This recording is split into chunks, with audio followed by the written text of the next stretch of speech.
right, I'm back for what will be my last video for a couple days here. I am heading out of town again and can't make videos, so this is a pretty light week, and unfortunately it is also the week with the most news possible, so I'm kind of missing a few opportunities here.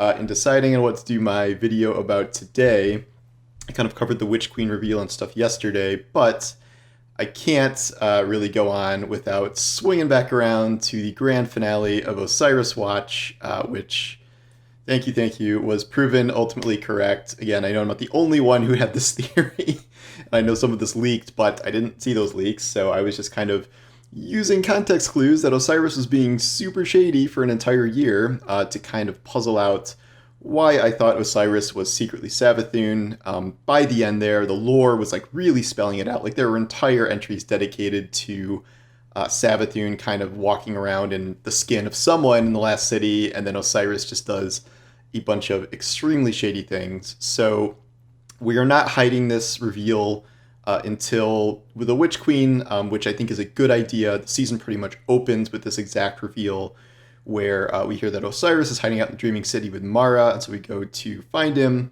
and Crow's there, and Saint's there, and no one is super thrilled to learn that Osiris is actually Savathun. She starts to transform from Osiris into Savathun, and then Mara does some sort of freeze spell, awoken, not like stasis, but she turns her into a crystal statue or something when she's like kind of in metamorphosis, and then now, surprisingly, the season is all about us helping Savathun remove her worm, which that's a whole other lore video to go into, which will lead into the events of the Witch Queen. And I'll go into that in a minute, but I thought the way this was handled was extremely good. Like, we had that opening cutscene, which was fantastic, and then later, once you kind of finish the full initial opening mission here, we get this narrated animated video from Savathun where she's trying to explain how friendly she was being to us the entire time, and all these favors she did to us, where she brought Crow back to us and, you know, kind of mentored him. She helped avert a war with Keitel, and then in Season of the Splicer, she helped bring the Fallen to us in the last city, and then she exposed a traitor in our midst and got her killed in the form of Lakshmi. And then, you know, all I can think of is like The Rock singing the "You're Welcome" song from Moana, where that's what she kind of comes off as. And yet, like, there is obviously she starts with this like, let me tell you another side of the story, but like obviously there is another side of that where you can interpret pretty much all of those things as Savathun being kind of manipulative and arranging things to her own end. Obviously, it would make sense that she wants to get closer to the resurrected brother of the queen, which formerly has been one of her closest rivals. Now they're sort of working together. And then during the Red War, did she avert the war? Like, I get that she was advising restraint and whatever, but like, I'm not 100% convinced she wasn't somehow involved in the attempted assassination of Zavala. Like, I know that was done through this rogue Scion group, but I feel like she may have had some influence there. And then Season of the Splicer, like, I mean, if she hadn't, you know, guided Lakshmi to open the portal, like, this is kind of like entrapment, where it's like the cops give someone, like, a bunch of guns and explosives and are like, hey, you should go, you know, commit this terrorist act, and then they swoop in and arrest them or kill them or whatever. And it's like, she was kind of entrapping Lakshmi with, you know, probably none of that would have happened if she hadn't, like, fueled the flames of Lakshmi's desire to kill the Fallen, and like she infiltrated the future war cult network with Korea, and like, yeah, I guess Lakshmi was killed when she opened the Vex portal herself, and yet a bunch of other people were killed because that portal got opened within the last city. So we ended at a point where it's like, do we trust Savathun or not? And I think this is a kind of interesting question because, you know, Savathun has been hyped up as the next big bad for so long now, that, you know, I actually wonder if that is where we're going, because the entire kind of pitch for the Witch Queen is like, survive the truth, expect the unexpected, like blah, blah, blah. And like, what's expected at this point? Like, this season seems a little weird because we are helping Savathun remove her worm. Long story short, this is probably the thing that will kill her and get her reborn as a guardian, because if like you take the hive worm out, then she becomes mortal. And like Mara's saying like, oh, then this way she went have a throne world. Clearly she gets a throne world, or still has a throne world, like that much is known. So it does feel like to a certain extent we're spoiling some aspects of the Witch Queen here, because like we kind of know where all this is going, with Savathun and the Hive getting the light. And it is pitched anyway that Savathun and her guardian Hive will be like the big bads of the Witch Queen, but like maybe not. If there's one lesson this entire season has been trying to, or this entire year has been trying to teach us, it's that old enemies can become friends. We have Crow essentially converted to a new person from Uldren. We have Keitel, who's now on our side. We have Mithrax, who's now on our side. So going over to the Hive, who's to say we couldn't have a Hive ally, and who's to say that ally couldn't be Savathun? And then the big bad of the Witch Queen is us banding together with Savathun to fight Xivu Arath and then face the coming threat of the darkness. That was another thing Savathun said, was that she interfered, with us talking to the darkness to protect us or something. And I really don't think we can rule out that like the darkness and the pyramids are the ultimate big bads of this whole scenario. You could also theorize that maybe the Traveler has been evil this whole time. I don't know, but I'm just saying it is possible that we get a more complicated resolution to this than like Savathun stabs us in the back and is, the story boss or the raid boss or whatever, and then we kill her. Like, to me, that seems like the obvious answer as to where things are going.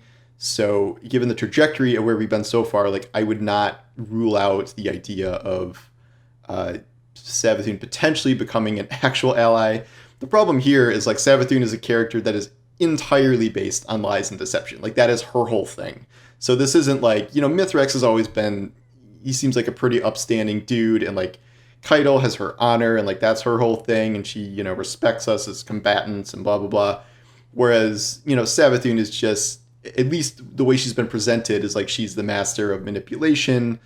And like Ikora talking to Mara. Incidentally, there is a conversation between Mara and Ikora that is very important. It is not marked on your map, but it is in the helm right next to the compass thing, and you can interact with it. And it's a very long conversation between them, which is pretty much like Ikora going like, she's playing you, right? And then Mara's like, no, I'm going to kill her, don't worry. And I don't know, Mara seems like she's being kind of an idiot here, and I don't know if she has like, clearly her master plan does not work out given the events of the Witch Queen, which is really my only story complaint so far about the season, that it just seems too obvious that the stated plan of what we're doing here is going to go wrong, and like we kind of know the end results already with the, Hive getting the light. But like, it does, the ultimate question is, can we trust Savathun? And the obvious answer does seem like it should be no. But I think it's more complicated than that. One thing I did forget to mention is that two things got confirmed sort of with Osiris here. So like Osiris Watch is not technically over, but I'm going to convert this to Savathun Watch because I think we're going to interact with her on a weekly basis for a while, and she'll have new things to say. But it is confirmed that Osiris is alive, and it is confirmed that Segura is dead, and he has lost his light. So it's kind of a middle ground between... this is kind of essentially what I thought happened originally, where he was fighting Xivu Arath stuff, and Segura did sacrifice herself to save him, and then he was found, quote, rescued by Savathun and is now imprisoned somewhere. And then the deal is that we will trade Osiris for removing Savathun's worm. So Osiris is not dead. Osiris can return as an actual character, but he was replaced at the exact moment I said he was. So that means Crow has never met the real Osiris, and Crow's mentor this entire time has been Savathun, which is not great. But other people like Saint and Ikora, who knew the real Osiris, are like really not all about this current situation, and would love to just kind of murder Savathun outright. Saint's apparently just going to look for Osiris without Savathun telling us anything, so I guess that's why he's not in the rest of the season apparently. But I think the main thrust of this is going to be this dynamic between Savathun, Ikora, Mara, and Uldren / Crow, and then Petra's in there doing something, and kind of, has Savathun influenced Crow in some way? Like, is Mara being too trusting of Savathun? Like, should we be trusting Savathun more? Which I don't think is an unreasonable question given the situation. We don't have a ton to go on now, and it is like, obviously you're going to be very skeptical of someone saying, you really should trust me. I'm not your enemy, and we should be friends. That was my favorite mission prompt, where it's like, your friend Savathun would like to see you. I thought that was really funny. I hope they do more stuff like that. So I really, really enjoyed the way this was handled. I am glad this happened at the beginning of the season, because pretending Osiris was not Savathun for 5 months until the Witch Queen was going to be exhausting. I am somewhat skeptical about the overarching plot of this season, because it just seems like such a foregone conclusion, and like there are not really going to be too many twists and turns, given that we really know kind of the fundamentals of the Witch Queen. That said, I'm not going to underestimate Bungie's storytelling, because they've done a great job this year especially, and I am not going to rule out that Savathun's relationship with us may be more complicated than like, okay, we definitely need to go just kill her and the Witch Queen. I think we could be heading into a more kind of nuanced conflict than that, and I guess we'll see how it goes. But so that's the end of Osiris Watch, more or less, and the beginning of Savathun Watch, and I will keep revisiting this if more stuff happens. This isn't really about figuring out a mystery necessarily anymore, but I want to keep kind of exploring Savathun and her motivations, and it seems like we will be interacting with her a fair amount this season. So that's all I got for now. I've written up my kind of impressions on Season of the Lost so far, but it's mostly based on all the bugs I've encountered. The season launch is very, very buggy. Not in terms of like error codes and stuff, but like I am genuinely having a hard time completing a lot of activities, like the seasonal stuff, public events. I've heard people having trouble with strikes. Everything just keeps glitching out, and like the prophecy's not dropping the right loot. Like there was a lot of stuff going wrong that needs to be fixed. So this isn't exactly the best time to be diving in. As I said, like I'm leaving for 3 or 4 days here, and then I don't know, maybe when I come back, more stuff will be fixed. I know they're disabling some stuff today to try and mitigate stuff, so maybe there will be a patch by next reset to fix some of this, or hot fixes over the weekend. We have more questions that are going to come up as of Friday with how Trials is going to work with the new matchmaking system and the new loot targeting system. I've heard Xur might be getting some changes, like he might be selling high stat armor now or something. I guess we all need a 4th set of high stat armor now that stasis is a thing. So I forgot that even was going to happen, but that's interesting. There's a whole new kind of slate of mods that are dropping for stasis, which seem interesting. So we'll see how that goes. But anyway, thanks for watching, and I will see you guys next time. Take care.